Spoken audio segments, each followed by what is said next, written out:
Assalamualaikum warahmatullahi wabarakatuh. Perkenalkan, nama saya Novayana dengan NIM 2020604052. Di sini saya akan menjelaskan tentang penulisan pesan bisnis. Adapun yang akan saya jelaskan di sini, yang pertama perencanaan pesan bisnis, yang kedua pengorganisasian pesan bisnis, yang ketiga revisi pesan.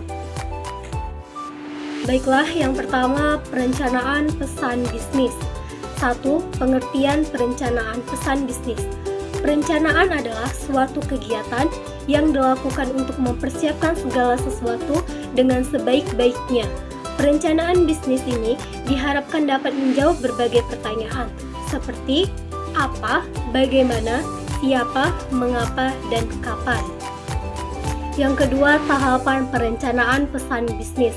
Menurut Murphy, tahapan perencanaan bisnis yaitu yang pertama tujuan penyampaian bisnis, yang kedua menganalisis audiens, yang ketiga menentukan ide, gagasan pesan bisnis, yang keempat membuat outline pengorganisasian pesan bisnis.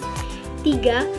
Adapun tujuan komunikasi bisnis, secara umum ada 3 tujuannya. Yang pertama, memberikan informasi, yang kedua memberi persuasi, yang ketiga melakukan kolaborasi. 3. Penentuan ide pokok. Beberapa teknik brainstorming yang dapat digunakan untuk mengidentifikasi ide pokok. Yang pertama ada storyteller tour, yang kedua random list, yang ketiga CVR, conclusion finding recommendation, yang keempat journalistic reference, yang kelima question and answer chain.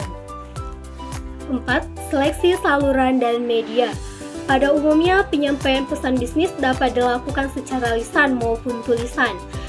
Yang materi yang kedua ada pengorganisasian pesan bisnis. Ada 2 pendekatan pengorganisasian yang berdasar. Yang pertama ada pendekatan langsung. Pada pendekatan langsung ini, ide pokok ditempatkan pada bagian awal atau pembuka, kemudian diikuti bukti-bukti pendukungnya. Yang kedua ada pendekatan tidak langsung. Bukti-bukti pendukungnya ini ditempatkan terlebih dahulu, kemudian diikuti dengan ide pokoknya. 1. Pentingnya pengorganisasian yang baik. Beberapa hal yang harus diperhatikan.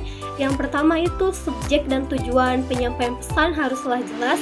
Yang kedua, semua pesan bisnis yang disampaikan harus berhubungan dengan subjek dan tujuannya. Yang ketiga, ide atau gagasan harus dapat dikelompokkan secara logis. Yang keempat, semua pesan bisnis yang penting harus tercakup di dalamnya. Yang kedua, ada manfaat pengorganisasian yang baik. Yang pertama, membantu penerima pesan memahami isi pesan. Yang kedua, membantu penerima pesan menerima pesan. Yang ketiga, menghemat waktu. Yang keempat, mempermudah pekerjaan komunikan. 3. Pengorganisasian pesan melalui outline. Adapun urutannya di sini, yang pertama mengidentifikasi dan mengelompokkan ide, yang kedua menentukan urutan dengan rencana organisasional. Materi yang terakhir tentang revisi pesan bisnis. Keterampilan merevisi, ini ada beberapa hal yang perlu kita lakukan dalam merevisi. Yang pertama, mengedit isi dan pengorganisasiannya. Yang kedua, mengubah gaya style penulisan. Yang ketiga, mengedit format. Demikian yang dapat saya sampaikan. Lebih dan kurangnya saya mohon maaf. Saya tutup dengan wassalamualaikum warahmatullahi wabarakatuh.